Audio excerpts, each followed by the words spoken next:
오늘 영생 부분 543쪽 중간쯤입니다. 세 번째 문단.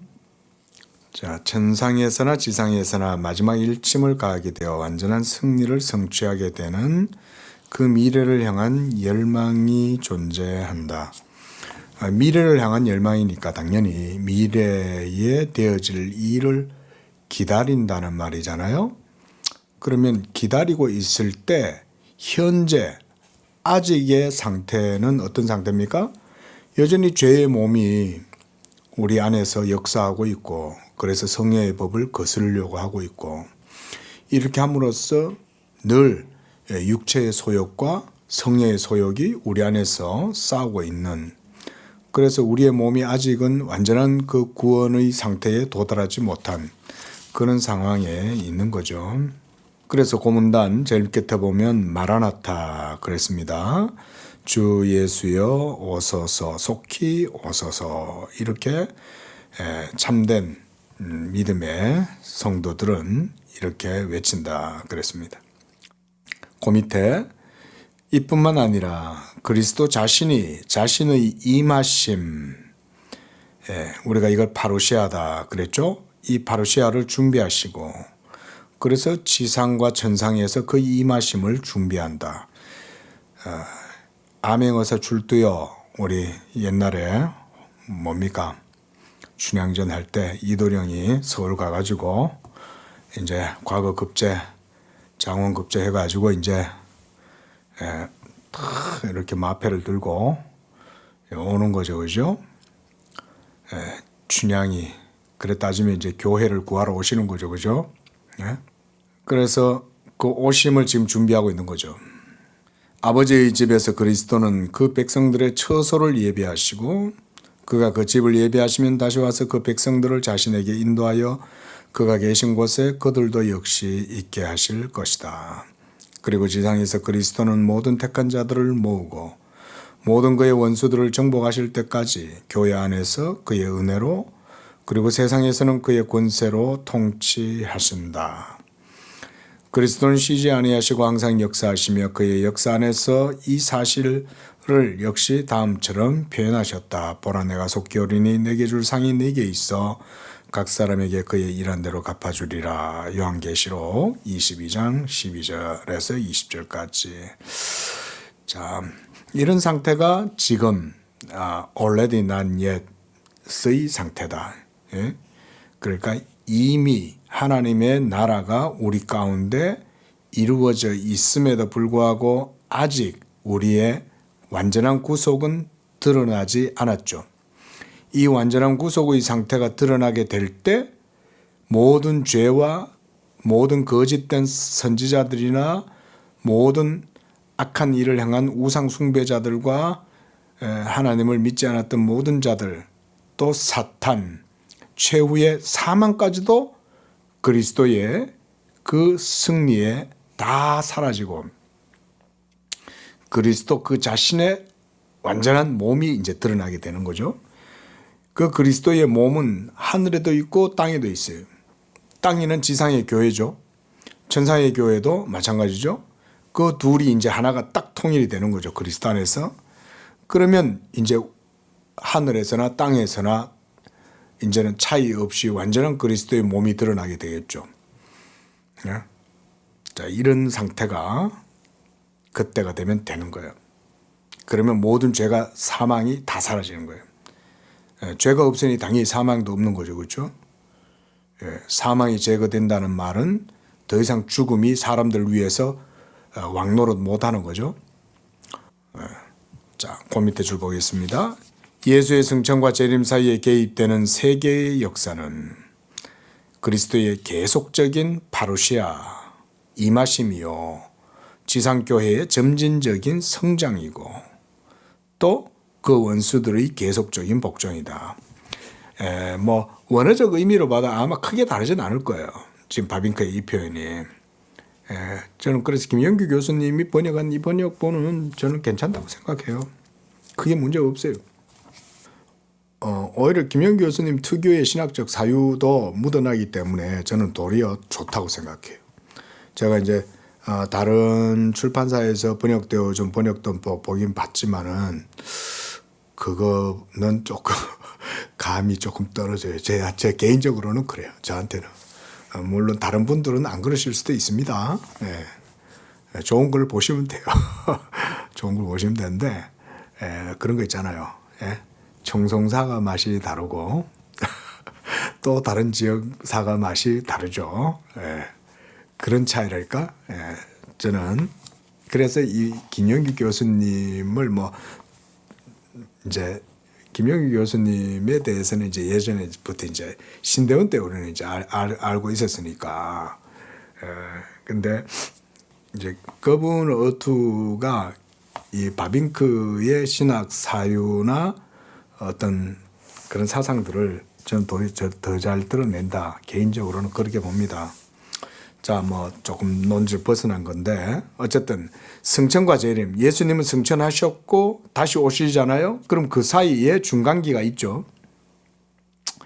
그 사이에 어떤 일이 벌어지겠습니까? 단절이 됩니까? 그 사이가?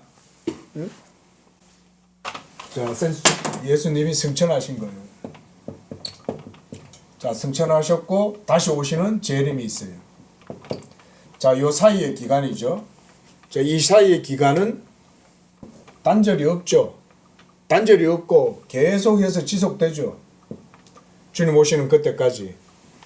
그리고 그 가운데 이제 바빙크가 표현하는 게 이거죠. 세계의 역사는 선적인 역사죠. 이 역사는 그리스도의 계속적인 임하심이다 그랬어요.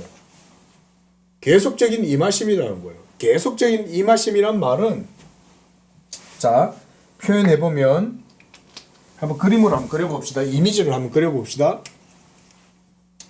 자, 우리가 예를 들어서 지수 도표를 한번 그려본다면, 자, 계속적인 임하심이면, 자, 계속 일률적으로 요 값이 요게 예를 들어서 0이라고 칩시다. 예? 제가 수학은 잘 모르고 대수학도 잘 모르지만, 자, 이렇게 계속 0의 값으로 계속 위에서부터 임하신다 쳐요. 그리고 계속 역사는 그 가운데 진행돼요. 이게 아니다는 거예요. 바빙크는 뭐라고 얘기합니까? 바빙크는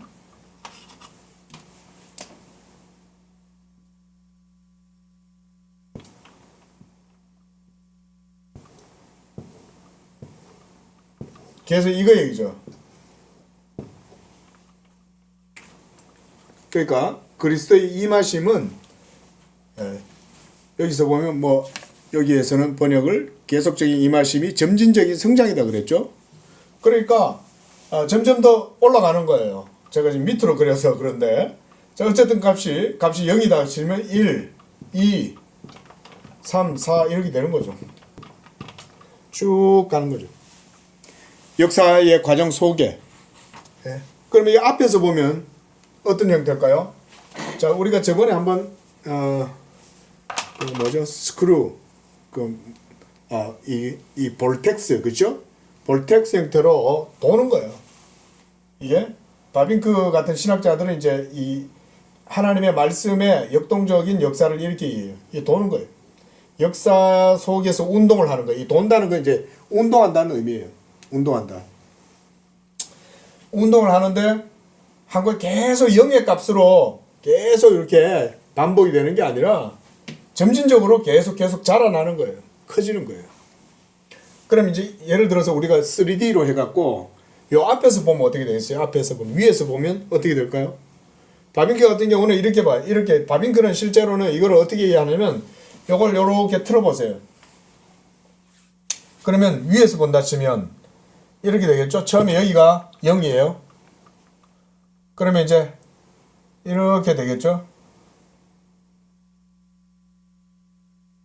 이렇게 되겠죠? 그죠? 이해되죠? 그 옆에서 보면 어때요? 이걸 옆에서 보면 여기서 보면 이렇게 되겠죠? 그죠? 우리가 여기서 본다 그러면 이 중심점에서 계속 돌아서 확장되는 거죠. 점진적으로 성장하는 거죠. 그죠? 그래서 이게 쭉 어떻게 되냐면 하늘로 올라간다. 이렇게 바빙크는 하늘로 올라간다. 이렇게 봐야 돼요. 그게 이쪽에서 옆에서 볼 때, 측면에서 볼 때는 이렇고 위에서 볼 때는 이러고, 우리의 입장에서, 그러니까 우리가 여기서 보는 거죠. 여기서 보면 이렇게 돌아나가는 거죠. 이렇게 돌면서 진행하는 거죠. 이해되시죠? 네, 뭐 그림을 잘 못 그려요. 자, 이게 제가 요번에 우리 이제 월간 목회 거기 이제 제가 글을 이제 하나 기고를 했습니다. 그 뭐 우리 교회에서 설교하는 내용을 좀 보내달라 그래서 제가 요는 이제 언약사 강론의 내용을 제가 조금 신학적으로 정리를 해서 이제 보내드렸는데, 그 바빙크의 글을 제가 인용을 해서 보내줬어요. 이거예요. 이렇게. 이게 하나님 나라의 점진적인 성장의 이미지를 바빙크가 이렇게 도식화한 거예요. 도식화를. 다이어그램을 이렇게 한 거죠. 자, 그리고 이 과정 속에, 자, 이렇게 하나님의 나라가 운동하고 진행되어지면서 점진적으로 성장하는 이 과정 속에, 그러면 이게 하나님 나라의 역사잖아요. 그럼 하나님 나라가 이 땅 가운데 점점 이루어지게 되면 세상 나라는 어떻게 되겠어요? 멸망당하겠죠. 그죠? 정복당하겠죠. 그러면 사탄의 권세와 사탄의 지배 영역이 점차 줄어들겠죠. 그래서 여기서도 보면 원수들의 계속적인 복종이다 그랬습니다. 하나님 나라가 계속 이루어질 때 이 세상의 모든 하나님을 대적하고 그리스도를 대적하고 교회를 대적하고 믿지 아니하고 우상을 숭배하고 온갖 모든 죄의 세력 아래 매여 있는 세력들, 또 그들을 억압하는 세력들, 사탄, 이런 것들 점차 이제 사라지는 거죠. 바빙크 지금 요 문장 하나에 그런 파루시아에 대한, 말하자면 신학적으로 말하면 이런 거 종말론적인 이제 이해예요. 종말론적 이해. 우리가 뭐 에스카톨로지라 그래서 이 종말론 있는데, 이 종말론이라는 개념은 하나님의 말씀으로 이해해야 바르게 이해됩니다. 세기말적 종말론은 비성경적인 거예요. 성경은 그런 세기말적 종말론을 얘기하지 않아요. 자, 종종 우리는 이 사실을 목격하지 못하고 이 사실을 이해하지 못하지만, 이거죠. 이거 이해 안 되죠. 그죠? 그거 얘기예요. 우리는 올 하루의 삶을 살고 올 한 해 1년의 삶을 살았어요. 근데 하나님의 나라의 역사가 이렇게 진행하고 있고 역동적으로 운동하고 있고 점차 자라나고 있다, 이런 생각 잘 안 하죠. 성경 공부할 때나 들어보지. 그죠? 이런 시간에야 한번 이렇게 그런 건가 이러고 들어보지. 모르죠. 바빙크도 잘 알죠. 뭐. 그렇죠? 그때 당시도 마찬가지고 지금도 마찬가지예요. 100년 전에 바빙크 시대 때도 사람들은 여전히 사는데 바빴지만 하나님 나라가 그들의 역사 속에 실제적으로 이렇게 일하고 있다는 건 못 느끼죠. 그러나 하나님은 하시죠. 우리 다니엘서 같은 거 보면 그렇죠. 느부갓네살이 바빌론 제국을 세워가지고 공중정원을 짓고 그 공중정원 위에서 이렇게 내려다보면서 이 큰 도시 바빌론 도성을 내가 지었다, 이렇게 말을 할 때 어땠어요? 하늘에서부터 즉시로 소리가 내려와서, 야 이놈아 네가 했다고? 이러면서 하나님이 그 순간 느부갓네살을 야수처럼 만들어버리죠. 요즘 어떤 사람이 그래 돼버렸잖아요. 그렇죠? 예. 자기가 왕이 되려 하다가 야수로 돌변했죠. 이래 얘기해줘도 못 깨달아요. 하나님을 안 믿기 때문에. 더 완악해지고 더 강팍해지죠. 그래서 하나님의 더 큰 심판을 자초하도록 하나님이 내버려 놔두는 거예요. 그래서 불나방이 불 속으로 뛰어들도록 하나님이 내버려 놔두는 거예요. 그래도 몰라요. 죽을 때까지. 하나님이 놔두면 그렇게 무서운 거예요. 그게 은혜가 있고 없고의 차이예요. 은혜가 있으면 돌이키고 회개하고 돌아와요. 근데 하나님이 내버려 놔둬버리잖아요. 그러면 못 돌이켜요. 그리고 더 강팍해져요. 더 오그라들고 더 완악해져요. 결국은 그것 때문에 자기 스스로 자기가 멸망하는 거예요. 요즘 어떤 사람이 자기 스스로 목줄을 자기 목에다 걸잖아요. 지혜롭다고 생각하면 하나님이 내버려 놔둡니다. 그러면 끝나요. 인생 별거 없어요. 그러니까 이런 종말론이라는 말을 듣고 하나님 나라의 역사적 실제성에 대해서 말을 들으면 우리는 어떻게 들어야 돼요? 이게 보이지 않고 우리의 어떤 인식의 어떤 그런 범주 안에서 인식이 안 되고 이 어떻게 담지, 그렇죠? 담지가 안 되더라도 하나님을 우리가 두려워해야 되는 거죠, 그죠? 안 느껴지면 하나님 나라가 없습니까? 우리가 중력 느끼고 삽니까? 중력이 있다는 건 알아도 중력을 느끼고 사는 사람은 뭐 지구 뭐 과학 이런 거 하는 사람들이나 뭐 전체나 이런 거 물리학이나 하는 사람들이나 신경 쓰지 누가 신경 쓰고 살아요. 자, 넘어가겠습니다. 544쪽입니다. 그리스도는 사실 모든 시대의 주인이요 모든 세대의 왕이요 알파와 오메가요 처음과 나중이요 시작과 끝이시다. 뭔 말이냐면 역사의 이 모든 하나님 나라 운동의 중심점이 예수라 이 말입니다. 예수가 모든 역사의 중심이다. 그래서 예수를 중심으로 해서 모든 역사는 지금 이렇게 운동력을 가지고 돈다 이 말인 거죠. 움직인다는 말이죠. 왜냐하면 아버지는 아들을 사랑하셨기에 아들 안에서 세상을 창조하셨고 교회와 그에게 주신 자들을 선택하여 아들에게 주신 그분의 영광을 목격하도록 하셨기 때문이다.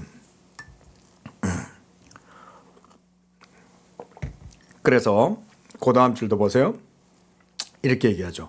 하나님 나라의 완성, 그 궁극적인 텔로스, 그것은 인격의 점진적인 발전 결과가 아니에요. 그러니까 인류 문화가 인류 문명이 인류 지성이 성장하고 발전해서 하나님 나라가 이루어지는 게 아니라는 겁니다. 그러면 어떻게? 또한 인간의 노력의 산물도 아니에요. 그러면 어떻게 되냐? 하늘나라가 겨자씨와 누룩과 하늘의 미랄과 같이 보잘것없는 것 같아도 결국 그것은 인간의 지식과 공헌 없이도 성장하기 때문이다. 이게 놀라운 하나님의 섭리죠. 인간이 하나님 나라를 완성시키거나 이룩하는 게 아니라 밀가루 반죽 속에 있는 누룩이 하늘의 미랄이 많은 열매를 맺듯 하나님의 나라가 하나님에 의해서 이루어진다는 얘기를 하고 있는 거죠. 그 밑에 줄 성경은 자충족적인 성격을 가진 자율적인 인간에 관해서 전혀 말하지 않는다 이 말이에요. 인간은 자충족 안 되죠, 그죠? 자충족 됩니까? 자충족 되면 밥을 먹으면 안 되지. 에? 자충족 되면 자기 혼자서도 잘 살아야지. 에? 근데 우리는 타인이 없으면 못 살죠. 응? 우리가 어떻게 자충족이야? 공기도 없으면 안 되고 빛도 없으면 안 되고 물도 없으면 안 되고 따뜻한 공기도 없으면 안 되고 비도 없으면 안 되고 에? 모든 게 다 있어야지. 어떻게 자충족이야? 그래놓고도 인간은 주체성을 말하죠. 웃기죠? 제가 철학책을 볼 때마다 그래서 그런 거예요.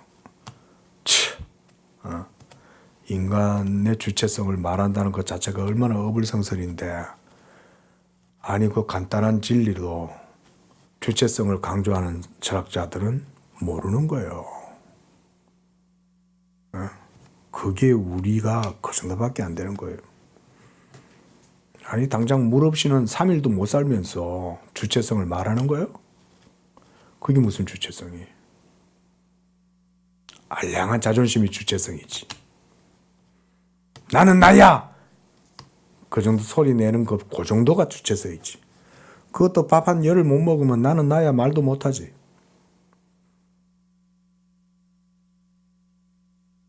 제가 이렇게 과도하고 조금 터프하게 표현해도 여러분들에게 너무 이렇게 이제 낭만적으로 로맨틱하게 표현하지 않으려고 그러는 거예요. 사실을 사실대로 얘기해 줘야 되는데 그거를 막 이렇게 아름답게 묘사하면 안 돼. 우리 사람은 예쁘게 묘사해 주면 자기가 예쁜 줄 알아. 그냥 있는 그대로 얘기해 줘야 돼. 당신 숨 안 쉬고 1분 살 수 있어? 예? 공기 없이 1분 내에 살 수 있어? 밥 안 먹고 열흘 살 수 있냐고. 응? 그래놓고 무슨 주체예요. 그러면서도 하나님 안 믿죠. 하나님 믿으세요 이러면 비웃죠. 그러면 하나님의 심판대 앞에서 그 불신앙을 악하다고 얘기하면 그게 하나님이 불의하신 거예요? 예? 하나님이 의로우신 거 아니에요. 그죠? 예? 그렇게 믿지 아니하고 불신앙 가운데에서 자기의 자존감이나 주체성이니 뭐 이런 식의 주장을 하면서 하나님 없이 자기 인생을 주장하는 그런 자부심을 가지고 살아가는 것이 하나님 앞에 그게 죄가 안 될까요? 죄죠. 그게 왜 죄가 아니에요? 아닌 걸 아니라고 말해야지. 응? 근데 우리가 교회에서조차도 우리가 거기까지 인식이 안 가잖아요. 어떤 윤리적 기준을, 가치를 거기까지 우리가 적용합니까? 안 하죠.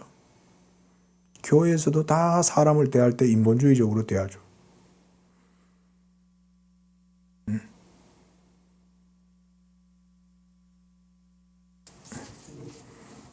자, 그래서 성경은 자충적적인 이런 인간을 말하지 않아요. 인간은 당일에 호흡이 멈추면 흙으로 돌아가요. 예. 그리고 그 영혼은 죽음 즉시 육체에서 영혼이 딱 분리되면 그 영혼은 구천을 떠들지 않죠. 어떻게 돼요? 즉시 하나님의 영광, 하나님의 준엄한 존재의 위엄을 보게 돼요. 그래서 불의한 영혼은 그 빛 앞에 절대로 가까이 나아가지 못해요. 불의한 영혼은. 그러나 의인의 영혼, 거룩하게 된 영혼들은 그 빛을 바라보는 순간 환희 가운데로 주의 천사들이 쫙 데리고 주의 보좌 앞으로 데리고 올라가죠. 하늘에 천군 천사와 수천만의 성도들이 하나님을 찬양하는 그 영원한 극락의 세계. 거기가 진짜 극락이죠. 극락이라는 것은 극한 기쁨이란 말이잖아요. 극한 기쁨. 그런 겁니다. 그래서 역사를 만드는 것은 오직 하나님이시다. 자, 이런 게 이제 바빙크가 이런 얘기들을 보여주는 거죠. 자, 이거 제가 지금 그림을 그린 겁니다. 실제로 하나님 나라를 제가 표상하기 위해서, 그죠? 이 표상이죠. 제가 지금, 그러나 표상이지 이게 실제는 아니에요. 다만 운동, 이게 지금 이렇게 움직이잖아요. 그죠? 우리가 이렇게 스크류, 우리가 세면대에 물만 빼도 물이 빙빙빙빙 돌지 않습니까? 그죠? 빠져나가면. 예? 근데 하나님 나라가 이렇게 역사 속에 이렇게 점진적으로 성장해가지고, 예? 커지죠. 성경도 이렇게 얘기하죠. 예수님도 그렇게 말씀하고, 그죠? 밀가루 반죽에 누룩이 처음엔 요만한 게 들어가 있는데 이것이 점차 보이지 않게 커지잖아요. 자, 세 번째 문단. 특별히 마지막이 가까워오면 그리스도는 예외적인 방식으로 역사 속에 개입하시고, 역사 속의 개입이죠. 그 다음 그리스도의 출현에 의하여 역사를 여전히 지속하게 하는 거예요. 자, 지속하면서 점진적으로 개입하셔서 점차 하나님 나라가 확대되는 거죠. 확대되겠죠? 그리고 이것은 쭉 가다가 마지막 언제 예수 그리스도가 오실 때 이 모든 세계는 그때 딱 끝이 나는 거예요. 페이드 아웃. 여기에서 딱 끝이 나요. 이렇게 끝이 나요. 그러면 하나님이 창세전에 작정하시고 계획하셨던 그 세계가 완전하게 실현되는 거죠. 그때 마지막으로 드러나게 되는 게 뭐겠어요? 교회가 드러나는 거예요. 성전. 그게 요한계시록의 비전이죠. 요한계시록 21장, 22장에 가면 성전이 묘사되죠. 마지막 날 새 예루살렘 성이 위로부터 아래로 내려오죠. 하늘에서부터 뜻이 이루어진 게 땅에 이루어지니까 땅으로 내려오는 거예요. 그래서 그리스도의 단장한 신부와 같은 교회가 내려오고, 그리고 그 성전이 바로 하나님 자신이죠. 예루살렘 성이 내려오는데 그 예루살렘 성 안에 성전이 있는데 그 성전을 들여다보니까 요한계시록의 비전에는 성전이 보이지 않아요. 예루살렘 성은 보여요. 예루살렘 성은 이렇게 하늘로부터 내려오는데 그 예루살렘 성 안에 저기 팔레스타인처럼 예루살렘 성전이 있을 줄 알았더니 들여다봤더니 그 요한계시록에는 성전이 안 보여요. 성전이 무형이에요. 무형. 성전이 있는데 성전은 형태가 없어요. 왜 그러냐? 하나님 자신이 성전이시기 때문에 그런 거예요. 하나님은 영이시고 보이지 않잖아요. 그 말은 뭐냐면 그리스도 안에서 성도가 그리스도와 완전한 연합이 이루어져서 머리이신 그리스도와 몸인 교회의 신랑과 신부의 관계가 완전하게 이루어져서 통일이 이루어지고, 그러면 마지막 날에는 교회가 이제 드러나는 거예요. 교회가 나타난다. 예. 그게 마지막 상태입니다. 역사에. 그 문단 쭉 밑에서 한 6째 줄 보십시오. 그리스도가 지상에 초림하실 때, 이게 이제 성육신이죠. 그때는 어땠어요? 종의 형상이셨다. 그러나 재림 시에는 어때요? 큰 능력과 영광을 가지고 만왕의 왕으로 만주의 주로서 백마를 타고 입에서 나오는 날쌘 검으로 천사들과 성도들에 의해 둘러싸여서 임하실 것이다. 예, 특별히 요한계시록에 백마 타고 오시는 예수님, 이게 요한계시록에 이게 백마라고 쓰여져 있으니까 이 사기꾼들이 저들이 예수님 흉내 내느라고 백마를 타잖아요. 예? 참 백마 타는 사람이 있으면은 따라가면 안 되겠죠, 그죠? 자, 그 밑에 문단. 그리스도가 나타나실 때의 의미와 영광의 인상을 우리에게 주기 위해 성경은 우리가 이해할 수 있는 모든 단어와 상징들을 사용하고 있고 사용해야 한다. 왜냐하면 우리는 실제 그 자체를 마주 대하기가 어렵기 때문에 그래요. 하나님 나라의 실제성을 이런 표사, 제가 지금도 여러분께 그림을 그려드리고 있잖아요. 그죠? 이 그림을 그리는 거, 그리면서 제가 뭐라 그랬어요? 이건 표상에 불과한 거지, 상징이고, 이게 자체가 하나님 나라가 이러는 건 아니라는 거죠. 그죠? 다만, 운동하고 있고, 움직이고 있고, 성장하고 있고, 자라기 때문에, 그냥 이렇게 그림을 그리는 거잖아요. 예로. 그렇죠? 예. 그래서 이런 단어와 상징들을 사용해야 되죠. 우리는 실제, 그 자체, 이게 실체죠. 그 실제에 관하여 주어지는 그 상징 사이를 구별하는 것이 어려울 때가 있다. 맞죠? 어렵죠, 그렇죠? 자, 넘어가고요. 자, 그 밑에 줄 보십시오. 그것도 중요한 얘기를 해놨네요. 그리스도는 다시 오실 것이며 그는 동정녀에게서 나시고 본디오 빌라도에게 고난받고 십자가에 죽으시고 승천하시고, 또 그리스도와 동일하지만 재림 시에는 영광 중에 신자와 죽은 자를 심판 위에 다시 오실 것이고, 강림하시는, 그러니까 이것은 재림입니다. 강림하시는 그리스도는 하늘 위로 강림, 이것은 이제 초림을 얘기하는 것 같습니다. 그래서 종의 형상으로 강림하신 그리스도는 승천하신 그리스도와 동일하시고, 그래서 만물을 완성하실 것이다. 예, 요거가 중요하죠. 만물을 완성한다. 이게 말 그대로 이제 요한계시록이 이 얘기를 해주고 있는 겁니다. 새 하늘과 새 땅을 보매, 사도 요한이 그렇게 얘기하잖아요. 그죠? 새 하늘과 새 땅. 그걸 이제 우리가 신천신지라 그러는데, 저 동네에서는 이제 과천에 있는 안상호 그럼 어디예요? 신천지? 저들이 신천지라고 그래. 545쪽. 자, 신분을 낮추시고 비하하신 그리스도. 그는 자, 요건 제가 많이 얘기했기 때문에 그냥 넘어가고.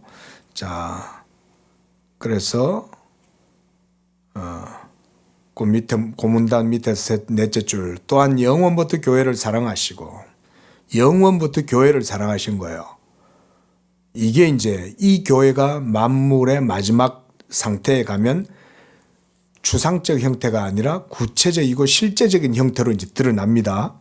그래서 예수님이 뭐라 그랬어요? 너희는 온 천하에 다니며 복음을 전하라. 이 복음이 땅끝까지 전파되면 그제서야 오시리라 그랬죠.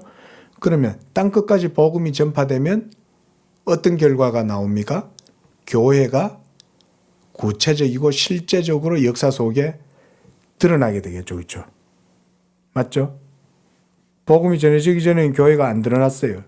근데 선교사들이 복음 들고 가서 모든 열도를 다니고 온 세상을 향하여 복음을 전하니까 곳곳에서 이 복음의 역사가 일어나서 복음을 듣는 영혼들이 막 구원을 얻고 회개하고 돌아오고 막 성령 받고 이렇게 되는 거죠. 그럼 그게 교회가 나타나는 거예요. 그리고 점차 땅끝까지, 그래서 복음을 듣지 않는 사람이 없는 지역까지도 전부 다 되면 교회가 완전히 드러나면 그때 14만 4천이 드러나는 거예요. 하나님의 택하신 백성들의 총수. 14만 4천 명 아니라는 건 알죠, 그죠? 문자적인 얘기를 하는 게 아니에요. 하나님 백성, 택한 백성 전체의 수예요. 왜냐하면 하나님이 아브라함한테 뭐라 그랬어요? 하늘의 별을 보라. 네가 별 셀 수 있냐? 여러분, 하늘의 별이 14만 4천 개예요. 하나님 뭐라 그랬어요? 바다의 모래와 같이 많으다 그러는데 바다의 모래와 같은 숫자가 14만 4천밖에 안 됩니까? 벌써 다르죠, 그죠? 그러니까 14만 4천이라는 숫자를 문자적으로 보면 안 된다 이 말인 거예요. 벌써 하나님이 해변의 모래와 같고 바다의 하늘의 별과 같다 그랬을 때는 그게 상징수라는 걸 생각을 해야지. 요한계시록 자체가 그런 물론 요한계시록 안에도 문자적 얘기도 있지만 또 대부분이 다 그런 어떤 상징 또는 표상, 예표 이런 것들이 되게 많아요. 자, 어쨌든 그래서 자, 교회의 구원자와 심판자는 동일한 한 인격. 그러니까 성육신 하셨던 예수 그리스도가 재림하실 때 동일한 분이 온다 이 말인 거죠. 자, 그래서 545쪽에는 이 전천년설이라는 소위 이 밀레니얼리스트라고 그래. 천년주의자들. 전천년설 이러면 프리밀레니언니즘이라고도 그럽니다. 후천년설도 있고 무천년설도 있어요. 또 세대주의 전천년설도 있습니다. 그래서 우리가 세대주의 전천년설은 기본적으로 이제 이단시해요. 근데 우리가 역사적 전천년설이다 이렇게 얘기를 하는 분들이 있는데 기본적으로 이제 칼빈주의나 개혁주의의 일반적인 입장은 대부분이 무천년설을 많이 강조합니다. 당연히 저도 무천년설이고요. 그러나 우리가 뭐 전천년설을 이단시하진 않아요. 그러나 세대주의 전천년설은 역사적 전천년설하고 좀 유사한 부분들이 있어도 죄송합니다. 우리가 그런 것은 우리가 분명한 구분을 두는 거고요. 그다음 후천년설도 우리가 성경 속에 여전히 그런 주장들도 있기 때문에 그걸 갖다 놓고 무슨 뭐 시시비비를 하고 이럴 필요는 없어요. 자, 왜냐하면 마지막 날에 이루어지게 될 상황에 대해서는 우리가 확정적으로 딱 이렇다 말을 못해요. 그게 하기가 어려워요. 그게. 자, 그런데 그 전천년설에 대한 내용을 잠깐만 봅시다. 공부니까. 자, 전천년설 교리의 주창자들인 천년왕국주의자들에 의해 이런 신자들의 위로가 많이 바뀌게 되었다. 그리스도의 기환을 1차 기환과 2차 기환으로 구분해요. 예수님이 먼저 재림하시고 또 그 이후에 또 오시는 거예요. 그리고 1차 기환 시에는 그리스도가 적그리스도의 세력을 정복하고 사단을 결박해서 신자들을 죽음에서 일으키고 교회 특히 참여하는 이스라엘의 교회를 모으시고 이 교회 안에서 그리고 이 교회를 통하여 나라들을 다스리게 된다. 그래서 이 나라가 얼마간 시간 동안 존재하고 이게 이제 1000년 동안 이르게 된다 이 말인 거예요. 그래서 사탄이 풀려난 후에 그리스도께서 다시 한번 귀환해서 죽은 자들로부터 모든 사람을 일으키고 그들에게 심판을 인도하시고 새 땅 위에 완전한 하나님 나라를 건설하실 것이다. 이게 이제 전천년설이에요. 그러니까 완전한 종말이 이르기 전에 잠시 1000년의 기간 동안 그 전에 1000년이 있고 그 1000년 동안 이런 일들이 있다가 다시 사탄이 막 옥에서 어떻게 탈출을 했는지 탈출해가지고 또 막 모든 세계를 또 막 지배하다가 예수님이 두 번째로 다시 오셔가지고 완전히 이제 그들을 멸하고 그렇게 하면 이제 그제서야 진짜 끝난다 이 말인 거예요. 그래서 그 마지막 종말 이전의 천년 시기, 그래서 그걸 역사적 전천년설이다 이렇게 말하는 거예요. 그래서 두 종류의 그리스도의 기환, 1차, 2차 사이의 구별로 인해 세계 역사의 마지막은 긴 시간 동안 연기된다. 그리스도가 하늘 구름을 타고 귀환할 때 시대의 마지막이 아직 임하지 않았고 다만 주권과 능력과 영적이고 물질적인 축복의 예비적인 기간, 천년왕국주의자들 자신들도 그 명확한 개념을 확정하기 어려운 이 기간에 대해 그들 사이에도 많은 의견의 차이가 있다. 그러니까 뭐 어떻게 보면 되게 모호한 게 많은 거죠. 어떤 이론이면 이론이라고 할 수 있는데 이런 해석이 여러 오류들을 많이 낳는 거죠. 자, 그 밑에 문단. 이 천년왕국 교리가 진리로부터 이탈된 근본적인 오류는 그러니까 전천년설은 오류라는 거죠. 바빙크 같은 경우는 그렇게 말하고 있는 거죠. 이건 성경적으로 오류야 이렇게 말하는 거죠. 구약과 신약 성경 사이의 관계에 대한 잘못된 개념 때문에 있다. 야, 이런 거는 바빙크 같은 아주 탁월하고 정말 걸출한 신학자들이 내린 평가죠. 우리가 이런 부분들은 그냥 지나칠 수 없어요. 그렇죠? 다는 이어서 딱 적시해 놓은 거잖아요. 딱 명시적으로. 에? 구약과 신약 성경의 사이의 관계. 우리가 일반적으로 이제 구약과 신약을 우리가 이제 일반적으로 어떻게 이해합니까? 하나의 언약이라고 보지만 그러나 이 언약이 역사 속에 시행될 때는 차이를 가지죠. 그렇죠? 그래서 이걸 경륜상의 차이라 그러죠. 자, 이 경륜상의 차이가 뭘 낳습니까? 다양성을 낳죠.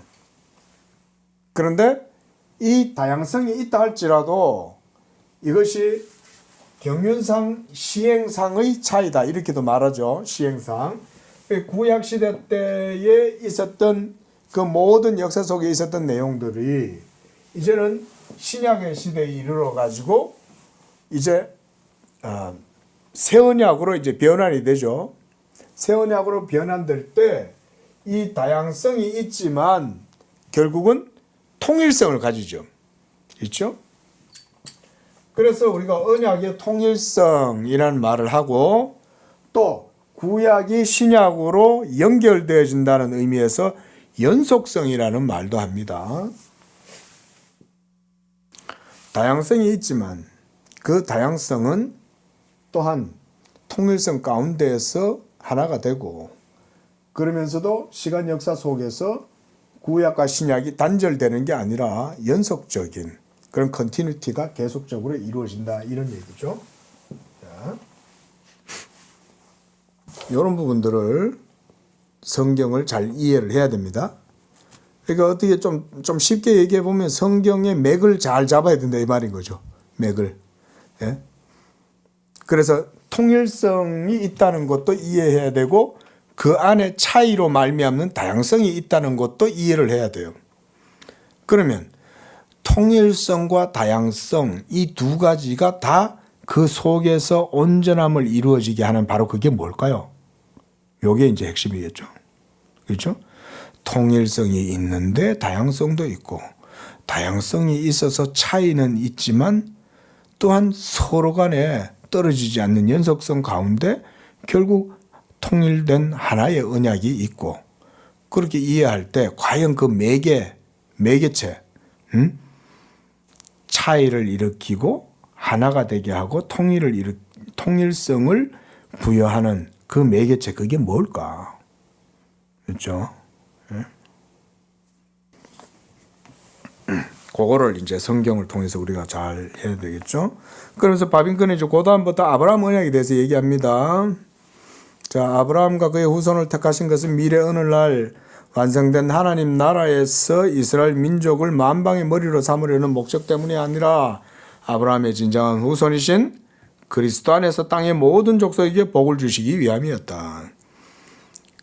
이제 제가 좀 전에 얘기했던 그 차이와 다양성과 그리고 연속성과 통일성, 그걸 다양하게 하고 또 차이가 있게 하면서도 동시에 연속성이 있게 하고 동시에 통일성을 이루는 그 매개가 그게 뭐냐 이거예요. 그게 뭘까요? 바로 여기에서 얘기하죠. 그리스도 안에서 이 말인 거예요. 구약의 아브라함 언약도 그리스도의 복음을 얘기했고, 그러나 그때는 아직까지 예수 그리스도가 성육신하지 않았고, 그러나 예수 그리스도께서 오시고 그가 하나님의 모든 언약적 성취를 자기의 인격과 사역을 통해서 이루었을 때 이제 구약의 아브라함의 신앙과 예수 믿는 믿음이 하나로 통일되죠. 그렇죠? 그래서 옛 이스라엘 백성 그들과 이방인이 그리스도 안에서 하나가 되려 하십니다. 이러면 벌써 통일이 되어버리죠. 그것뿐만 아니라 구약의 율법 아래에 있었던 그들의 언약신앙이 새 언약 가운데로 흡수되죠. 통일이 되어버리죠. 옛날에는 구약시대 때는 그림자와 모형과 상징과 몽학선상 아래에서 신앙생활 할 땐 여러 가지 언약들이 있었어요. 그렇죠? 자, 노아 언약이 있었습니다. 노아 언약 이후에 쭉 내려오다가 아브라함 언약이 있고, 아브라함 언약 이후에 또 모세 언약이 있고, 율법 언약이죠. 시내산 언약. 또 시내산 언약이 있다가 이제 남북왕국이 분열되고 난 이후에 하나님께서는 선지자를 통해서 내가 이제는 저희 조상들과 맺은 언약과 같지 아니한 새로운 언약을 맺으리라 이러면서 또 새 언약을 얘기하시죠. 그러니까 다양한 그런 경륜상의 차이가 있는 거예요. 그런데 그 차이 때문에 생기는 다양성이 언약 가운데 있다 할지라도 서로 다른 언약이 아니라 연속성을 가진다. 그거는 연속성을 가진다는 말은 요게 아니라 이거란 얘기죠. 쭉 언약이 시행되어져 가는 과정 속에 계속해서 계시의 역사가 풍성해지는 거죠. 그러다가 한번 클라이막스에 도착한 때가 있었어요. 요 클라이막스죠? 이게 어느 때 이게 됐을까요? 자, 여기 이렇게 역사 속에 계시가 진행되잖아요. 그죠? 계시가 진행될 때 우리가 여기에서 자, 첫 언약이다 칩시다. 그럼 아담 언약이죠? 첫 언약이면 그 다음 쭉 가다가 그 다음 무슨 언약이 나와요? 노아 언약 나오죠. 그죠? 그 다음 쭉 가다가 이제 아브라함 언약이 나왔어요. 그렇죠? 아브라함 언약이 나왔고 그 다음 또 쭉 내려가다가 뭐가 나와요? 성경에 그 다음이 시내산 언약이죠. 그죠? 자, 시내산 언약이 나왔어요. 그 다음에 시내산 언약 이후에 또 보면 더 구체적으로 이제 다윗 언약이 나오죠. 다윗 언약이 나왔어요. 근데 다윗 언약 이후에 이제 남북 왕국이 솔로몬 시대 때 분열이 되면서 결국은 바벨론 포로기가 되고 그때 이제 이사야라든가 예레미야 선지자라든가 에스겔, 다니엘 이런 선지자들이 이제 계시가 훨씬 더 커졌죠. 예? 다윗의 시대 때만 해도 이사야 선지자나 예레미야 선지자와 같은 그런 예언이 크게 많이 안 나왔어요. 다윗도 선지자이기 때문에 다윗에게도 하나님이 예언을 보여주시고 계시를 주시긴 했어도 이사야나 예레미야나 에스겔만큼 구체적으로 보여주시진 않았죠. 근데 예레미야나 이사야가 물론 뭐 훨씬 앞세대 사람이고, 그 다음에 예레미야, 그 다음 에스겔, 그 다음 다니엘, 이런 선지자들을 통해서 새 언약이 이제 이루어질 것에 대해서 얘기하셨죠. 이거 어때요? 다양한 계시가 있었죠. 역사 속에 언약이 경륜상에 여러 가지 다양한 차이가 있어요. 이 다양성이 있었습니다. 그러나 자, 다양성이 있었지만 서로 떨어져요? 안 떨어지죠. 이거 좋은 예가 있습니다. 우리 크리스마스 트리. 이거 몇 단인지 아세요? 3단이에요. 딱딱딱딱 나무가 밑에서부터 자란다 한번 쳐봅시다. 자랐는데 탁탁 잘라놨어요. 이렇게. 근데 나무가 씨가 자랄 때 이미 그 나무 안에는 DNA 정보가 다 들어있죠. 그게 씨 개념이죠. 그죠? 여러분, 우리 사람의 DNA 유전 정보, 우리가 뭐 게놈, 이런 지놈 이렇게 말을 하잖아요. 그럼 그 속에 벌써 이 DNA 모든 정보가, 유전 정보가 다 들어가 있죠. 근데 이것이 이제 엄마와 아빠가 만나가지고 이게 이제 점차 그 DNA 정보가 펼쳐지죠. 자라는 거예요. 그러면 온전한 인격체로 탄생을 하잖아요. 비슷해요. 그러면 5살에 나와 지금의 내가 다릅니까? 사실은 같죠, 그죠? 예? 20대의 남상수와 지금 50대의 남상수가 다른 사람이 아니잖아요. 하지만 어때요? 그때의 20대의 남상수와 50대의 남상수는 차이가 있죠. 그렇게 이해하시면 될 것 같아요. 그러니까 이런 다양성에 의해 가지고 되다가 역사가, 언약의 역사가 쭉 진행하다가 점진적으로 성장하는 거예요. 그러다 어디에서 딱 정점을 찍습니까? 클라이막스가. 바로 이 새 언약을 예언했던 그 새 언약이 예수 그리스도의 인격과 사역을 통해서 여기서 계시의 절정이 이루어져요. 자, 올해 이제 계시의 절정, 신학 용어예요. 계시의 절정. 이 히브리서 1장 2절 같은 데 나오죠. 예? 히브리서 1장 2절에 옛적에는 하나님이 여러 분과 여러 모양으로, 여기에서 자, 여러 부분과 여러 모양으로 차이가 있죠. 여러 부분 여러 모양이잖아요.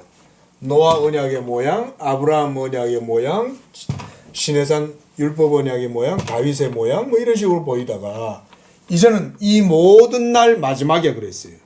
히브리서 1장 2절을 보면 그 마지막이라는 게 종말이잖아요. 그 모든 날 마지막에 아들로 우리에게 말씀했다고 그래요. 아들로. 아들이 누구였어요? 당연히 하나님의 아들 예수 그리스도죠. 메시아죠. 이 예수 그리스도를 통해서 하나님의 계시가 이제는 완전히 그리스도의 인격에서 완전히 현시가 되는 거예요. 다 드러난 거예요. 그래서 우리가 그것을 계시의 절정이라고 그래요.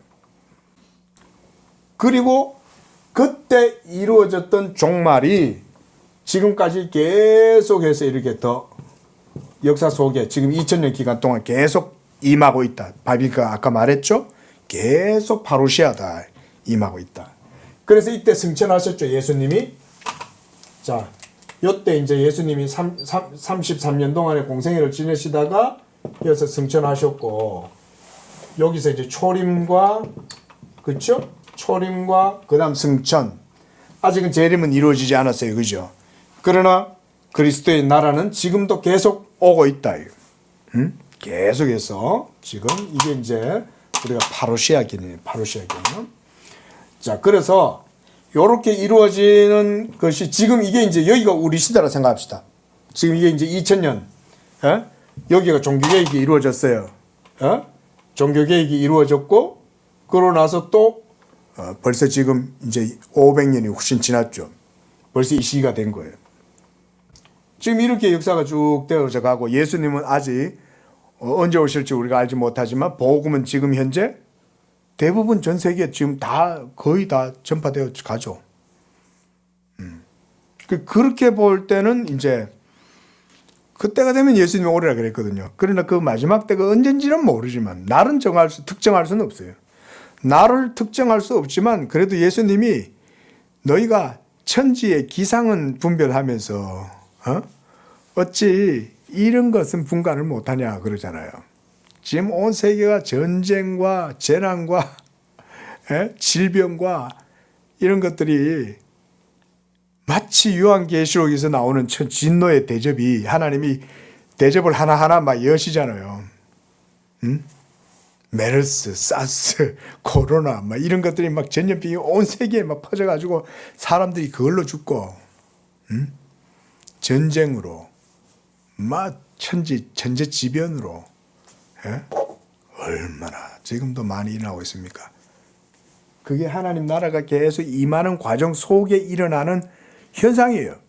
그런 것들이. 근데 우리는 그렇게 안 보죠. 그렇게 아이고 그냥 자연재해지 이렇게 말하죠. 근데 사도 베드로가 뭐라 그랬습니까? 날이 이르면 하늘이 뜨거운 체질에 하늘이 뜨거운 불에 체질이 풀어지고 하늘이 풀어져 버려. 난 플라즈마 같은 그런 효과가 아닐까. 어쨌든 지금 뭐 오존층도 많이 파괴가 되고 새하늘과 새 땅을 바라보도다 이러는 거예요. 그러나 우리가 이런 시대에 살아가더라도 우리가 정말론적 두려움을 가질 필요는 없어요. 그죠? 우리는 이미 그리스도 안에 있는 거예요. 그리스도 안에. 그러니까 우리는 오히려 빨리 오세요, 예수님. 이러는 거지. 뭐 그걸 두려워가지고 피하고 이러는 건 아니죠.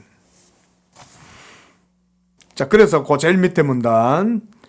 이러한 일들은 아브라함 언약이죠. 이런 아브라함 언약은 이스라엘은 인류를 희생시키기 위해서가 아니라 인류의 유익을 위해서 선택되었고 그리스도가 지상에 현현하셨을 때 구약의 모든 약속들은 그의 교회 안에서 성취되기 시작했다. 지상에서 현현했다는 말은 이건 이제 성육신을 얘기하는 거고요. 나타나신 거죠. 그렇게 했을 때 구약의 모든 이런 이제 첫 언약 여기 이제 첫 언약 이후에 잠깐 빠진 게 있다. 여기 바로 원시 언약이죠. 창세기 3장 15절 원시 언약이 여기 있었고 아담과 첫 언약이 있었고 그 이후에 이제 원시 언약 쭉 되어갔죠. 자, 그래서 546쪽입니다. 그래서 이 약속들은 신약 시대를 걸쳐 단지 성취를 정적으로 기다리는 게 아니에요. 역동적으로 기다린다 이 말인 거예요. 자, 그래서 그리스도의 초림과 재림 사이에 끊임없이 성취된다. 자, 여기서 초림과 승천, 그 다음에 자, 우리 시대가 여기라 그랬으니까 뭐 재림은 한 이쯤이라 칩시다, 그렇죠? 그죠? 그러면 초림 이제 예수님이 승천하셨어요. 다시 오실 재림이 이제 여기라 치면 이 사이에 끊임없이 계속 하나님 나라는 지금 임하고 있는 거예요. 역동적으로, 정적으로 있지 않아요. 역동적으로, 다이나믹하게 이루어진다는 거죠. 그래서 그리스도는 그의 인격 안에서 그 일을 하실 때 삼중직으로 하신다. 선지자, 제사장, 왕 이렇게. 자, 그 다음 문단. 그러나 그리스도의 생이 비하와 승기의 신분으로 구분된 것처럼 그리스도의 교회와 모든 신자들도 역시 고난의 학교를 통하지 않고서는 영광의 나라에 입성할 수 없다. 그리스도의 남은 고난을 내 육체에 채운다. 사도 바울이 이렇게 얘기하잖아요. 여러분 우리 그리스도인들 우리 성도들도 동일합니다. 하나님이 은혜를 주시는 거예요. 우리에게도. 그래서 그리스도의 몸된 우리 성도들 지체들이잖아요. 예? 그리스도의 몸의 지체들인데 여러분들이 그리스도의 몸의 지체라는 흔적을 어디서 발견하냐? 그리스도의 몸과 함께 당하는 고난에서 그 흔적을 배우게 합니다. 저는 개인적으로 그렇게 표현합니다. 하나님이 왜 성도들에게 고난을 주시냐? 그것은 그리스도의 교회가 진리 안에 있기 때문에 고난을 겪는 거예요. 고난이 없으면 여러분 진리를 인식하기가 쉽지 않습니다. 왜냐하면 우리는 말하자면 매너리즘에 빠지기 쉽죠. 그렇죠? 우리가 안일함에 빠져 있으면 여러분 영적으로 깨어 있을 것 같아요?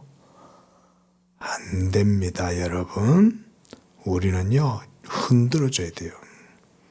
물도 흔들어줘야 되고요. 고여 있으면 안 돼요. 하나님이 그래서 우리 성도들에게 그리스도의 몸의 지체들인 여러분들을 그냥 두시지 않고 은혜로 보양을 하시는 거예요. 보양. 근데 어떻게 보양하냐? 막 흔드는 거예요. 그래서 우리가 고여있지 않고 깨어있도록 하나님이 섭리하시는 거예요. 이게 은혜예요. 여러분 그게 은혜입니다. 고난당함이 내게 유익이라. 이로써 주의 율례를 배웠다. 주의 율례. 그게 뭐예요? 은혜죠. 주의 율례를 배울 수 있다는 건 은혜라는 거잖아요. 은혜. 그걸 배울 수 있는 게. 내버려 놔두면 놔둘수록 짐승같이 변하고 이성 없는 짐승처럼 아무렇게나 행동하고 말하고 완전 개념 하나도 없는 거죠. 여러분 하나님이 전시 효과를 독특히 우리한테 보여주시는 거죠. 하나님이 통치자들과 권세자들의 지혜를 미련하게 하신 것이 아니냐. 성경이 그렇게 얘기하잖아요. 십자가를 얼마나 조롱하겠어요. 손에 왕자나 쓰여가지고 있는 사람들은 십자가를 우습게 여기겠죠. 안 그래요? 하나님이 얼마나 무서운 줄도 모르고 지가 무슨 이 21세기의 왕이야 왕. 하나님이 그렇게 사람의 지혜와 힘을 믿고 까불면 하나님이 미련하게 만들어버리는 거예요. 내버려 놔버리는 거예요. 하나님의 심판하는 방법은 간단해요. 하나님의 손가락 하나 안 움직여도 악한 인간들은 심판하실 수 있어요. 하나님은. 그냥 하나님이 안 건들면 돼. 안 건들면 그냥 망해. 안 건들면. 하나님이 건들고 간섭한다는 건 이미 은혜가 있다는 거예요. 그래도 정신 차려. 야. 벌써 이렇게 하는 거지. 하나님이 건드는 거지. 정신, 야. 뭐 하는 거야? 이렇게 얘기해 주는 거 벌써 하나님이 관심을 갖고 있는 거잖아요. 근데 가만 놔두면 우리는 자동적으로 망해요. 우리는 원래 우리 속에 자충족하지 않기 때문에 우리는 가만 놔두면 소멸해요. 그래서 그 밑에 문단도 봅시다. 왜냐하면 만약 그들이 그리스도와 함께 고난을 받는다면 또한 그리스도와 함께 영광도 받을 것이기 때문이다. 이런 게 은혜죠. 그래서 하나님이 그리스도의 실제적인 이 역사 속의 교회, 우리가 이제 교회에 대해서 이제 봤어요. 그렇죠? 이 교회가 지상에 있다 할지라도 이 교회는 그리스도의 몸이요. 전상에 있는 교회와 하나로 연결되어져 있어요. 그런데 지상에 있는 성도들이 육체 가운데 살다가 막 때때로 길을 잃고 좌표를 잃어버려요. 그때 주님이 쓰시는 게 막 흔드는 거예요. 야, 나침판이 때때로 말을 안 들으면 우리가 어떻게 해요? 톡톡톡톡톡톡 두들기죠. 야, 너 뭐야? 남쪽 어디고 북쪽 어디야? 정신 차려. 이러고 나침판도 쥐어 흔드는 거예요. 응? 우리의 영혼이 얼마나 연약합니까? 그런 우리 영혼을 위해서 주님이 간섭하시는 거죠. 그래서 고난을 주시는 거예요. 자, 우리 오늘 여기까지만 하고요. 뭐 빨리 끝내야 되는데 말이 많아져가지고 죄송합니다. 다음 주에는 마무리를 합시다. 다음 주에 마무리하고 이제 혹시 이 영상을 혹시 보시는 분들이 계시면 우리가 이제 우리 양재교회에서는 이제 삼위일체론 아우구스티누스의 삼위일체론을 가지고 이제 다시 강독을 계속 하려고 그래요. 그래서 이제 제가 어떤 책을 할까 이런저런 고민을 하다가 제법 묵직한 책이긴 한데요. 결코 쉽게 읽을 만한 책은 아니에요. 쉽게 읽을 만한 책은 아닌데 선택한 이유는 뭐냐면 자, 바빙크는 칼빈의 노선에 있다 이렇게 생각하시면 됩니다. 그리고 물론 뭐 칼빈 이외에도 다른 많은 개혁 신학자들이 있고요. 또 개혁주의 정통이 칼빈 전통만 있는 건 아니에요. 그래서 칼빈주의가 있고 루터란들이 있고 그래요. 뭐 어쨌든 자, 그러나 우리는 가장 이제 성경적인 바른 이제 그 정통 신학은 칼빈주의다. 이렇게 이제 보기 때문에 바빙크는 당연히 칼빈주의예요. 그럼 바빙크는 칼빈의 어깨 위에 서 있는 거예요. 그럼 칼빈은 어디에 서 있을까요? 어거스틴 위에 서 있는 거예요. 그렇게 생각하시면 돼요. 물론 어거스틴 외에도 뭐 크리스토스톰이나 여러 걸출하고 뛰어난 교부들이 있었지만 기본적으로 라틴 신학의 아주 대가이고 아주 완성도 높은 신학을 추구한 건 어거스틴에 이르러서 이루어졌죠. 그래서 이제 어거스틴의 저작들은 지금까지도 많은 영향을 미치고 있고요. 읽어보면 지금도 뛰어나요. 17세기 신학자들이 아무리 뛰어나고 탁월해도요, 다 어거스틴의 어깨 위에 서 있습니다. 그런 의미에서 제가 이제 삼위일체론을 보려고 그래요. 물론 이제 어거스틴의 다른 많은 이제 책들도 있긴 한데요. 뭐 삼위일체론은 일단 제가 이제 조금 친숙하고, 그래서 이제 여러 역본들이 몇 개가 있긴 한데, 이제 크리스탄 다이제스트에서 나온 그 삼위일체론, 그겁니다. 요즘은 중국 값이 어떻게 되는지 모르겠는데 아무튼 제가 그것도 이렇게 텍스트 파일로 이렇게 나중에 공유를 해드릴 테니까요. 그걸 보실 분들은 그걸 보셔도 되겠습니다. 그걸 보시고 이렇게 어거스틴의 삼위일체론, 그거를 이제 좀 준비해 놓으시면 나중에 또 같이 보실 수 있게 될 것 같습니다. 자, 오늘은 여기까지 보겠습니다. 기도하겠습니다. 자비로우신 하나님 아버지, 이와 같이 만세전부터 한 몸을 예배하시사 예수 그리스도가 친히 머리가 되시고 또 그 머리 안에서 하나님께서 택하신 백성들 인치시고 예정하신 자들을 불러서 그리스도의 몸에 연합되게 하시고 그래서 그리스도와 함께 한 몸을 이루어서 하나님의 성전이 되게 하신 것을 감사합니다. 이 교회가 아직도 완전하게 드러나지 않았지만 이미 지상의 성도들 가운데 이 교회가 있는 줄로 믿습니다. 우리가 주님 오시는 그날까지 주님의 몸된 교회를 세워 나아가고 또 천하 만국을 향하여 예수 그리스도의 복음을 증거하고 하나님의 구속의 경륜을 이루는 그런 우리 교회와 성도들이 되게 해주시고 그것을 통하여 하나님의 나라가 이 땅 가운데 이루어지는 그런 일들을 또 우리가 믿음으로 감당할 수 있도록 은혜를 내려 주시옵소서. 예수님의 이름으로 기도합니다. 아멘.